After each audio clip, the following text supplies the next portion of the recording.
오늘 본문은 엘리의 아들들과 사무엘을 대조하는 장면입니다. 이를 통해 자녀를 어떻게 믿음으로 양육해야 하는지 그것에 대한 교훈과 가르침을 우리 가운데 주고 있습니다. 엘리의 아들들은 안타깝게도 시간이 지날수록 점점 타락하여 악해졌고요, 사무엘은 하나님 앞에서 큰 인물로 성장하게 됩니다. 왜 이러한 차이가 나타났을까? 그리고 부모된 우리가 어떠한 역할을 해야 될까? 오늘 우리에게 주시는 메시지를 함께 살핍니다. 첫 번째는 하나님을 경외하는 법을 가르치라는 것입니다. 우리 함께 따라합니다. 하나님을 경외하는 법을 가르칩시다. 굉장히 중요한 포인트입니다.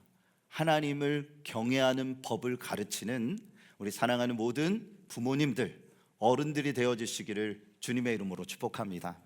오늘 본문 12절을 다 같이 함께 읽겠습니다. 엘리의 아들들은 행실이 나빠 여호와를 알지 못하더라. 아멘. 자, 엘리의 아들들은 누구냐면 홈니와 비느하스입니다. 그들은 행실이 매우 좋지 않았어요. 성경은 그들의 악행에 대해 기록하고 있습니다. 여러분, 성경에 어떠한 사람은 매우 훌륭하고 또한 아름다운 이러한 일들에 대한 결실이 기록이 되어져 있는 사람이 있는가 하면, 또 오늘 본문에 등장하는 이 홈니와 비느하스는 정말 행실이 좋지 못하고 나중에는 참 처참한 결말을 맞이하게 되는 이러한 사람의 기록이 있습니다. 우리 또한 마찬가지인 것 같습니다. 하나님을 우리가 바라보며 믿음의 삶을 살아감에 있어서 여러분의 삶의 기록이 어떠한 기록이 되어져야 할까요? 정말 하나님이 기뻐하시는 믿음의 삶을 우리가 살아가는데, 그러한 결실을 이루기 위해서는 우리는 어떠한 믿음의 삶을 살아가야 하겠습니까? 그들은 악행에 대한 기록뿐만 아니라 백성 사이에서도 원성이 자자한 그러한 인생을 살았습니다. 그 이유는 하나님에 대해서 무지했기 때문입니다. 그들은 율법의 문화 안에서 성장을 합니다. 하나님에 대해서 저들이 분명히 지식적으로는 알았고 어떠한 삶의 여러 가지의 일들을 이루는 인생을 살았지만 결국은 여러분 제대로 하나님을 알지 못했다라는 겁니다. 지금 이 시대로 이야기하면 교회 문화 안에서 큰 거예요. 그리고 그 문화 안에서 여러 가지의 신앙의 교육과 어떤 삶을 살았다 하지만 결국은 지식적으로 하나님을 알았을 뿐 마음으로 하나님을 알지 못했고 하나님을 섬기지 못했다라는 거예요. 얼마나 비참한 일입니까? 아니, 그들의 행실을 살펴볼 때 하나님에 대한 관심조차 없었어요. 자, 그들의 악행에 대한 기록을 우리가 함께 살펴보면 13절, 14절 말씀에 이렇게 기록을 하고 있습니다. 우리 함께 읽겠습니다. 그 제사장들이 백성에게 행하는 관습은 이러하니 곧 어떤 사람이 제사장의 사환이 손에 3살 갈고리를 가지고 와서 그것으로 냄비나 소새나 큰 소새나 가마에 찔러 넣어 걸려 나오는 것은 제사장이 자기의 것으로 가지되 실로에서 그곳에 온 모든 이스라엘 사람에게 이같이 할 뿐 아니라. 아멘. 자, 그들은 율법에 명시되어져 있지 않은 3살 갈고리를 만들어서 하나님께 드려진 제물을 약탈합니다. 그러니까 그 솥에 삶아지는 그 고기에 저들이 마치 게임을 하듯이 그 갈고리를 푹 찔러 넣어서 거기에 찔려 나오는 고기를 그들이 취했다라는 것입니다. 그뿐 아니라 백성들이 기름을 태우기도 전에 고기를 빼앗아 와 구워 먹기까지 했습니다. 율법에 의하면 요제로 드려진 가슴 부위와 또 거제로 드린 오른쪽 넓적 다리는 제사장의 몫으로 되어져 있습니다. 그런데 반드시 지켜야 될 건 뭐냐면 기름을 태워 드린 후에 취하게 되어져 있어요. 하나님께 먼저 드리고 그리고 나서 제사장의 몫을 취하라는 것입니다. 그런데 그들은 어떻게 행했냐면 먼저 사환을 보내서 하나님께 드리기도 전에 취했다라는 거죠. 심지어는 생고기를 가져다가 구워서 먹었다라는 것입니다. 여러분, 이런 모든 행실들은 진정으로 하나님을 사랑하고 하나님에 대하여 아는 사람의 모습이 아닙니다. 본문은 그들에 대해서 이렇게 규정을 합니다. 본문 17절 우리 다 같이 함께 읽겠습니다. 이 소년들의 죄가 여호와 앞에 심히 크면 그들이 여호와의 제사를 멸시함이었더라. 아멘. 그렇습니다. 그들이 여호와의 제사를 멸시했다. 곧 예배를 멸시하는 그러한 마음과 태도를 갖고 있었고, 그러한 모든 모습들이 하나님이 보시기에, 그리고 모든 백성들이 보기에 분명한 악행이었다라는 것입니다.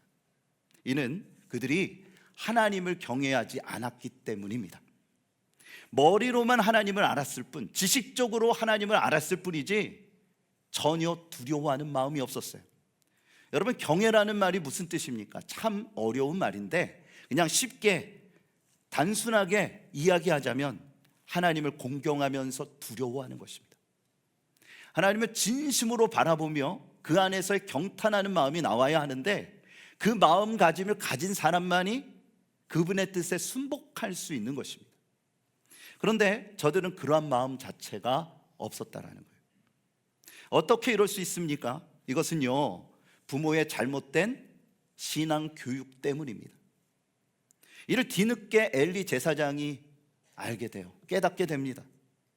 그런데 그는 아들들에 대한 이러한 행실을 책망하기는 했지만 제재를 가하지는 못했어요. 왜냐하면 이미 때를 놓쳤기 때문입니다. 그들이 성장하여 통제 불가능한 상태에 놓여졌다라는 거죠. 아무리 말을 해도 듣지를 않는 거예요. 여러분, 그렇기 때문에 시기가 중요한 겁니다. 어렸을 때부터 바르고 철저한 신앙 교육을 하되 하나님을 경외하는 것이 무엇인지를 제대로 가르쳐 주어야 합니다.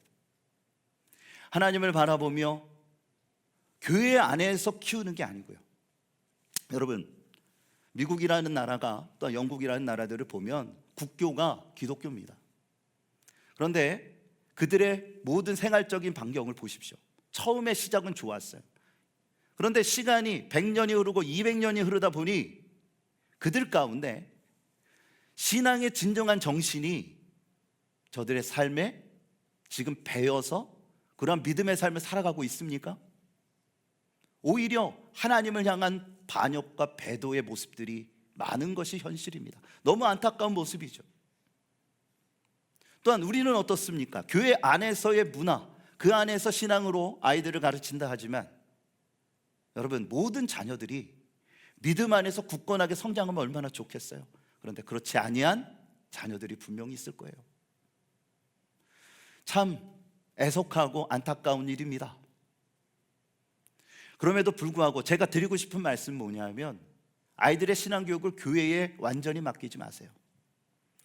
누누이 제가 말씀드리지만 일주일에 한 번 1시간이에요. 진정으로 우리가 취하고 생각해야 될 건 뭘까요? 신앙의 교육은 가정으로부터 이루어지는 것입니다. 이것이 성경의 가르침이에요. 신앙의 교육, 유대인들의 모습을 보십시오. 가정으로부터 이루어지는 것입니다. 다시 이야기해서 부모의 신앙을 본받는 것입니다. 부모님이 하나님을 경외하는 모습, 그러한 신앙을 가르치고 그러한 모습을 보여준다면 자녀들 또한 그러한 인생을 살 것입니다. 그런데 우리는 너무 단순하게 또 마음 편하게 아이들의 신앙 교육을 대하는 것이 요즘 교회의 또한 신앙인들의 현실이에요. 교회에 맡기면 되는 거예요. 저는 그런 생각도 해요. 아이들과 부모님들이 교회에 오면 이상가족도 아닌데 이렇게 오자마자 안녕 하면서 가잖아요. 함께 드리는 예배 또한 소중하잖아요. 사실은 우리도 연합 예배를 드리긴 하지만 아이들이 어른들 찬양에 적응을 못해요. 성경책도 다르죠. 여러 가지의 모든 것들이 다 다르다 보니까 그 안에 나타나는 어른들이 갖는 이질감 또한 생겨나는 거예요. 아이들은 중학교에 오면서 어른 예배를 같이 드리지만 모든 것들이 사실은 좀 어렵고 힘든 이러한 상황 속에 놓여지기도 합니다. 그래서 목회자적으로 굉장히 큰 고민을 갖기도 해요. 그런데 제일 중요한 것은 무엇입니까? 우리의 가정 안에서 이루어지는 신앙교육이에요. 여러분이 바쁘고 힘들고 참 어려운 이러한 세상을 살아오셨잖아요. 이때에 우리가 너무 놓치고 있는 것은 아니었나. 자녀들에게 우리가 잔소리로 들려지는 이러한 겉면이 아니라, 물론 그렇게 들을 수 있습니다. 그런데 진정으로 사랑을 다하고 전심을 다하고 아이들과 함께 시간을 써야 합니다. 예배 드리는 가정의 예배, 또한 그 안에서 함께 말씀을 읽으면서 함께 우리가 노력을 해야 합니다. 결코 쉬운 일이 아니죠. 시간을 맞춘다는 것도 어렵고 사춘기에 접어들면 더더욱 힘들 것입니다. 그럼에도 불구하고 우리는 힘을 써야 되고 노력을 해야 합니다. 아이, 목사님, 우리 애들 다 커버렸어요. 아니, 애들 컸다고 손자 손녀는 없습니까? 또 지금부터라도 각자만의 마음과 노력을 갖고 있다면 왜 못하겠습니까? 함께 말씀을 공유하고 묵상한 말씀에 대한 은혜를 나누고 믿음 안에서 성장하고 아름다운 결실을 맺을 수 있도록 축복하고, 그러면서 믿음의, 신앙의 이러한 일들을 함께 이루고 나아가는 모습이 진정한 교육이라는 거예요. 잠언서 1장 7절에 이렇게 말씀을 합니다. 우리 함께 읽겠습니다. 여호와를 경외하는 것이 지식의 근본이요 미련한 자는 지혜와 훈계를 멸시하느니라. 아멘. 하나님을 경외하는 게 뭐라고요? 지식의 근본이에요. 지식의 시작이라는 것입니다. 여기로부터 모든 것들이 생겨나고 파생되고 우리 가운데 영향을 끼치는 거예요. 여러분의 믿음과 여러분의 신앙이 여호와를 경외하는 것이 지식의 근본이라는 것을 정말 믿으십니까? 또 전도서에 보면 이렇게 말합니다. 여호와를 경외하는 것이 사람의 본분이다. 정말 내가 그런 마음, 하나님을 진정으로 공경하고 사랑하며 두려워하는 마음을 갖고 있는 것, 그러한 신앙의 삶을 살아가는 것, 이러한 모습이 나의 자녀들에게 가르쳐지는 것, 이것이 진정한 신앙의 핵심이고 우리의 교육의 모습이 되어져야 한다는 거예요. 이것이 어디로부터 시작되어져야 한다고요? 여러분의 가정으로부터 시작이 돼야 됩니다. 교회 안에서 이 모든 것들을 함께 보완하면서 맞춰가는 것입니다. 이것이 진정한 교육이고 우리가 해 나가야 될 모습이라는 거예요. 여러분, 바라기는 하나님을 경외하는 여러분의 삶이 되어지시기를 축복합니다. 하나님을 경외하는 것을 가르치는 여러분의 삶이 되어지시기를 축복합니다. 그러한 신앙과 믿음이 이 교회를 세워가고 여러분의 가정을 세워가는 것입니다. 그런 믿음의 역사가 가득하시기를 우리 주 예수 그리스도의 이름으로 축복합니다. 두 번째 우리에게 주시는 메시지는 하나님 앞에서 사는 것을, 이러한 사는 삶을 보여주라는 거예요. 우리 함께 따라합니다. 하나님 앞에서 사는 삶을 보여줍시다.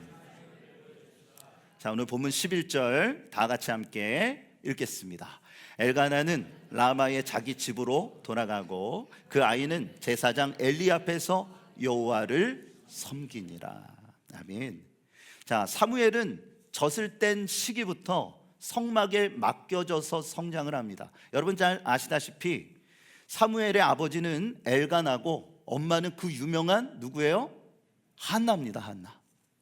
한나가 결혼을 해서 참 오랫동안 가정을 이루어 살아가지만 자녀를 낳지 못했잖아요. 이것이 너무나도 서러웠고 또 분인나에게 엄청난 서러움을 당합니다. 그래서 하나님 앞에 나와 성막에서 기도하는 거예요. 하나님, 나에게 아들을 주십시오 하면서 기도하는 그 모습, 하나님께서 그 기도를 받으시고 또한 놀라운 응답의 역사를 주십니다. 그 모습이 무엇입니까? 그 열매가 바로 사무엘이었다라는 거죠. 하나님 앞에 서운한 대로 그는 어떻게 하냐면 젖을 뗀 그 시기부터 성막에 맡기는 거예요. 한참 부모의 손을 그리워야 할 그 나이 때에 참 엄마의 입장에서 성막에 이 아이를 맡기는 그 심정이 또한 아이 입장에서 또 굉장히 엄마가 보고 싶고 본능적으로 나타나는 이런 모습들이 있을 거 아닙니까? 그런데요, 주님의 말씀, 주님께 드렸던 그 약속을 그가 이행하게 되자 주의 특별한 은혜가 사무엘과 그 가정 가운데 임하게 되는 거예요. 사무엘은 어려서부터 엘리 제사장을 도우면서 민족을 이끌고 갈 지도자로서 성장하게 됩니다. 자, 그의 신앙의 모습을, 어떤 그가 성장하게 되어지는 아주 대표적인 단면을 18절 말씀이 우리 가운데 들려주는데, 우리 다 같이 함께 읽도록 하겠습니다. 사무엘은 어렸을 때에 세마포 에봇을 입고 섬겼더라. 아멘. 자, 세마포 에봇을 입었다. 그리고 하나님을 섬기는 삶을 살았다. 이것은 굉장히 중요한 의미를 갖습니다. 어렸을 때부터 삶을 구별했다라는 거예요. 이게 무슨 뜻일까요? 이 말을 갖다가 기독교 용어로 뭐라고 말합니까? 성경에 보면 삶을 구별한다. 이게 뭐예요? 거룩입니다. 거룩. 하나님 앞에 거룩하게 살아가는 그 모습이 무엇인지를 어렸을 때부터 배우고 삶을 통해서 체득을 한 것입니다. 온전히 하나님을 섬기는 그러한 신앙의 삶이라는 것이 무엇인지를 그는요, 믿음 안에서 양육을 받게 됩니다. 여러분, 이것은 엘리 제사장의 아들들과는 너무 대조되잖아요. 그들도 동일한 교육을 받았을 거예요. 대제사장의 자식으로. 또한 이 거룩한 직임을 위임받아야 할 그들이 아니겠습니까? 그러므로 동일한 교육을 받습니다. 그런데 엄청난 차이가 났다라는 거죠. 사무엘은 주님 안에서 믿음을 갖고 그 안에서 민족의 지도자로 성장되어져 가는데, 엘리 제사장 그 아들들은 이루 말할 수 없는 악행을 저지르는 그러한 결과가 나왔다라는 거예요. 여러분, 중요한 건 뭐냐면 교육 시스템도 중요합니다. 그런데 이 모든 것들을 받아들이고 또한 주님 안에서 나아가는 우리 어린아이들의 마음가짐, 곧 성품이 너무 중요하다는 거예요. 여러분, 밭이 좋아야지 그 안에서 열매가 아름답고 좋은 열매가 맺어지는 거예요.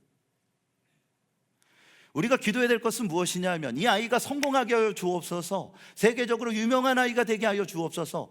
그거보다 더 중요한 건 뭘까요? 하나님을 경외하는 아이, 하나님을 진정으로 사랑할 수 있는 성품을 갖게 하여 주옵소서. 인격이 형성되게 하여 주옵소서. 성령의 9가지 열매가 뭐예요? 여러분, 성품을 뜻하는 거예요. 그리스도의 성품. 저들이 주님을 바라보고 믿음 안에서 그러한 성품을 갖고 성장하며 하나님의 사람이 되어질 수 있도록 우리는 기도해야 합니다. 여기서 아주 중요한 메시지가 있어요. 하나님은 그분을 귀하게 여기는 사람을 높이시고 귀하게 대해 주십니다. 그런데요, 그분을 멸시하는 사람은 낮추시고 멸시당하게 하신다는 거예요.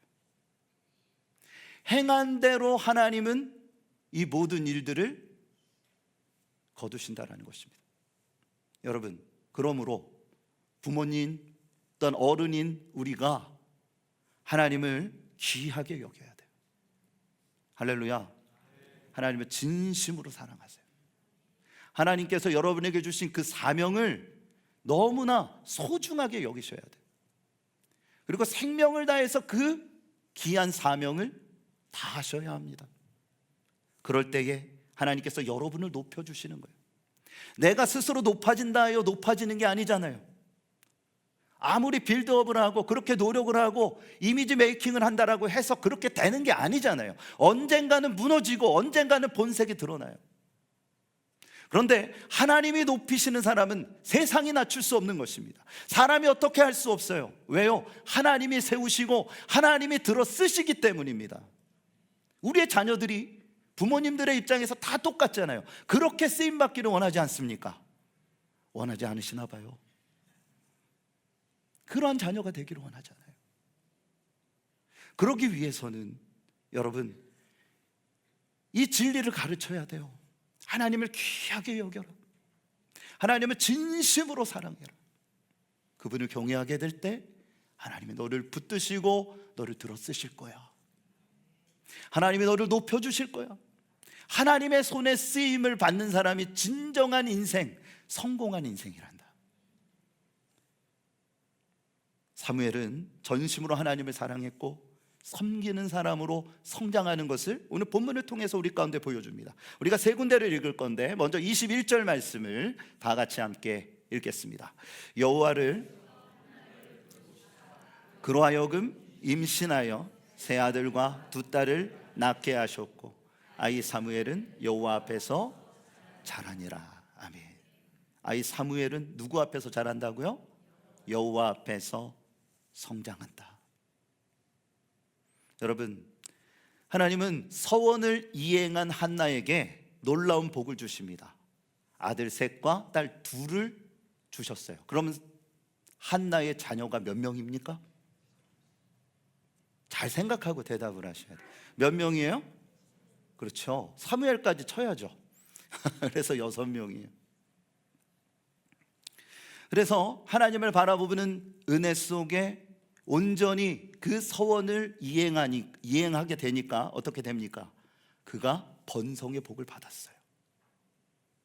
하나님께서 그의 마음을 위로하시고 그를 영광스럽게 하셨다라는 거예요. 본문은 사무엘의 성장에 대한 말씀을 우리 가운데 보여주는데 21절 아이 사무엘은 여호와 앞에서 성장하게 됩니다. 그리고 믿음의 귀한 은혜 속에 또한 26절에 보니까 이렇게 말씀해요. 우리 다 같이 함께 읽겠습니다. 아이 사무엘이 점점 자라매 여호와와 사람들에게 은총을 더욱 받더라. 아멘. 하나님과 모든 사람들에게 은총과 사랑을 받게 됐어요. 모두가 인정하는 사람이 되었다라는 겁니다. 그런데 엘리 제사장 입장에서 어떨까요? 사무엘은 이렇게 사랑을 받고 은총을 받는 사람이 됐는데 자신의 아들들은 지금 행하는 모든 악행으로 인해 원성이 자자합니다. 또 3장 19절에 보니 이렇게 말씀합니다. 우리 함께 읽겠습니다. 사무엘이 자라매 여호와께서 그와 함께 계셔서 그의 말이 하나도 땅에 떨어지지 않게 하시니. 아멘. 하나님이 그와 함께 하셨답니다. 그래서 그가 어려서부터 선포한 메시지가 하나도 땅에 떨어지지 않았대요. 저는 우리 교회에 다음 세대들이, 믿음의 세대들이 사무엘과 같은 복을 받았으면 좋겠어요. 야, 이 말씀을 들으니까 이렇게 하면을 크게 하시다니. 정말 주님 안에서 여러분의 후손들이 하나님 앞에서 자라가고 또한 하나님과 모든 사람들에게 은총을 받고요, 또한 하나님 안에서 동행하고 성장하는 복된 믿음의 역사가 가득하시기를 축복합니다. 우리가 자녀들을 위해서 기도할 때 이 말씀 붙들고 기도했으면 좋겠어요. 하나님, 사무엘처럼 하나님께서 귀하게 여기시는 그런 인물로 성장하게 하여 주시옵소서. 사무엘이 이렇게 됐던, 그가 그의 인생에 이렇게 놀라운 복을 받았던 이유가 뭘까요? 저는 그렇게 믿어요. 그의 어머니 한나가 하나님 앞에서 어떻게 살아갔는지를 보았기 때문입니다. 비록 함께 매일 같이 사는 건 아니었지만, 1년에 만날 수 있는 시간이 그리 많지 않았지만 어머니의 신앙이 그에게 엄청난 영향력을 줬어요. 우리 아버지들도 섭섭하실 텐데 우리 아버지의 신앙도 그에게 영향력을 줬다라는 거예요. 그래서 하나님 바라보며 믿음으로 살아간다라는 것이 무엇인지, 그는 또 엘리 제사장에게 그 얘기를 듣지 않았겠습니까?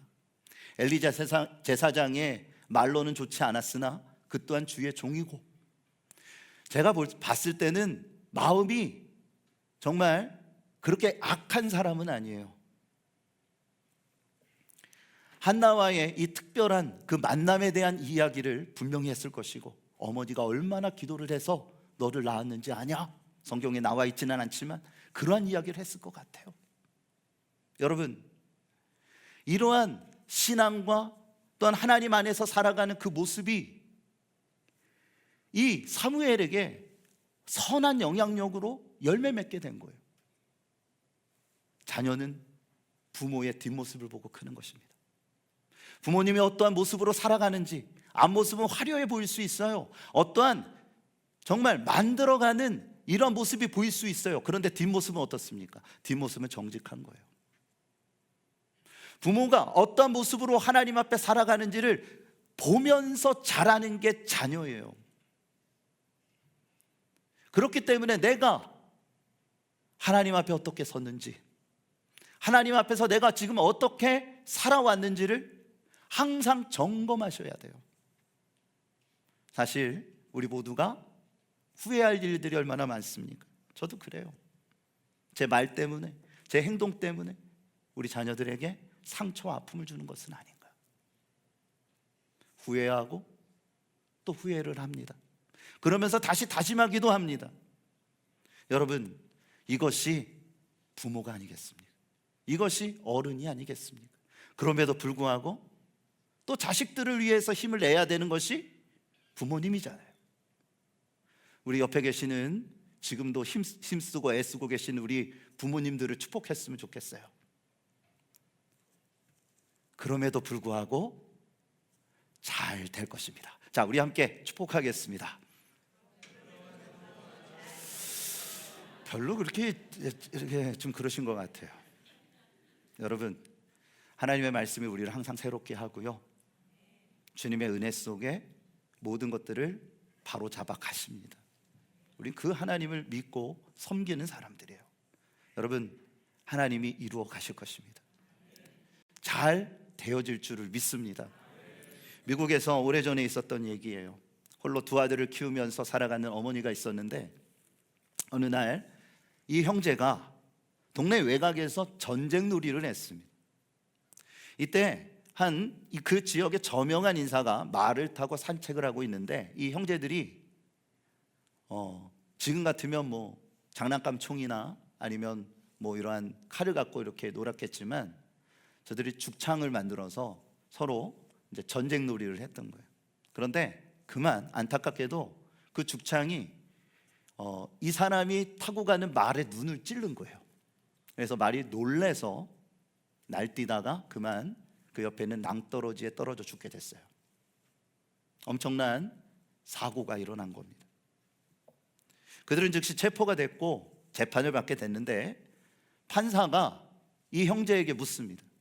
누구의 죽창이 말의 눈을 찔렀느냐라는 것입니다. 그가 주범이니까. 그러자 두 가지 반응이 있습니다. 그렇죠? 하나는 뭐예요? 얘가 그랬어요 하면서 서로에 대하여 손가락질을 했을 수가 있고요, 다른 한편은 어떻게 할까요? 제가 했어요. 이 형제는 우애가 좋았던 것 같아요. 그래서 제가 했어요 하면서 서로 이야기를 합니다. 그러자 판사는 이게 참 안타까운 사고잖아요. 근데 인명사고가 일어났기 때문에 누군가가 처벌을 받아야 하는데 어떻게 해야 될까 고민하다가 어머니를 불렀어요.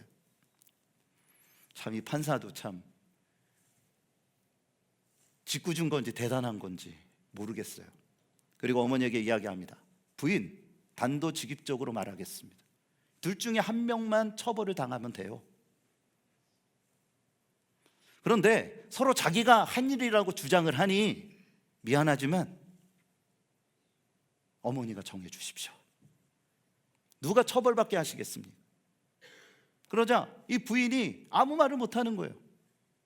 한참을 침묵하고 기도하면서 이렇게 말을 했대요. 판사님, 작은 아들을 사형에 처해 주십시오.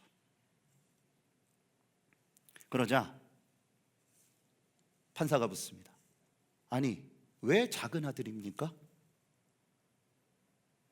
그러자 이 어머니가 이렇게 대답을 했대요. 큰 아들은 전처의 자식이고 작은 아들은 제 친자식이기 때문입니다. 뭔가 말이 거꾸로 된 것 같죠? 그러자 판사가 이렇게 이야기합니다. 아니 부인, 친아들이 더 귀하지 않습니까? 그러자 이 어머니가 이야기를 해요. 네, 그렇지 않다면 거짓말이겠죠. 그러나 제겐 다 소중한 자식들입니다. 다만 저는 그리스도인으로서 무엇이 하나님의 영광을 가리지 않는지를 고민했습니다. 그리고 내린 결론이 바로 이것입니다. 장례가 숙연해졌어요. 그리고 판사가 근엄한 목소리로 이렇게 말합니다. 지금까지 30년 넘게 재판을 할 때 나는 잘못하지 않았습니다, 이 사람이 잘못했습니다 라는 말만 수없이 들었는데,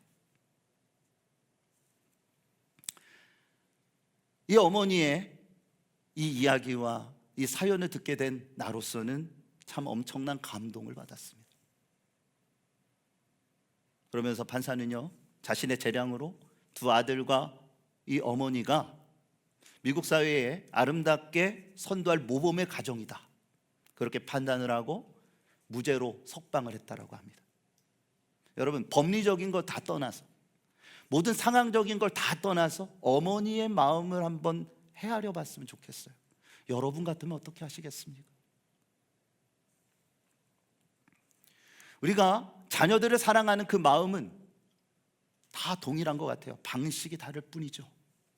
그런데 하나님의 사랑이 먼저 우리 가운데 부어졌어요. 우리 또한 하나님의 자녀라는 것입니다. 하나님께서 어떻게 하셨습니까? 독생자인 예수 그리스도를 이 땅에 보내셔서 나를 살리기 위하여 십자가에 못 박으셨어요. 그분이 십자가에서 절규하고 죽으시고 물과 피를 쏟았기 때문에, 그리고 부활하심으로 인하여 우리가 하나님의 자녀가 된 것이 아닙니까? 하나님의 마음을 알고 그 마음으로 우리의 자녀들을 진정으로 사랑하며 우리의 모든 것들을 자녀들에게 믿음의 유산을 남겨줬으면 좋겠어요. 하나님을 경외하는 법을 가르치십시오. 또한 하나님 앞에서 사는 삶을 보여주십시오. 여러분의 자녀들이 사무엘과 같은 자녀들이 될 수 있도록, 정말 주님께서 원하시는 믿음의 삶을 살아갈 수 있는 귀한 자녀들이 될 수 있도록, 여러분 주님 안에서 더 많은 고민을 하시고 더 많은 기도를 하셨으면 좋겠어요. 그리고 격려하고 축복하세요. 어느 분이 그러더라고요. 목사님은 참 이상한 사람이라고, 왜 이렇게 성경 공부할 때나 아니면 설교할 때 숙제를 많이 주냐고. 숙제입니다. 하루에 한 번씩 자녀들을 축복하셨으면 좋겠어요. 그냥 혼자 하지 마시고, 축복은 혼자 하는 게 아니에요. 당사자한테 직접 하세요. 전화를 하시든지 아니면 문자를 하시든지 아니면 직접 만나셔서 머리에 손을 얹고 기도를 해주시든지, 너는 하나님의 사람이란다, 너는 반드시 하나님이 복을 주시고 내 행하는 모든 일들이 잘 될 것이란다, 하나님을 사랑해라, 하나님을 경외해라, 그러면 너에게 복을 주실 것이다. 그런 마음으로 여러분의 사랑을, 일단 진정한 축복의 마음을 표현하시는 여러분의 삶이 되어주시기를 축복합니다.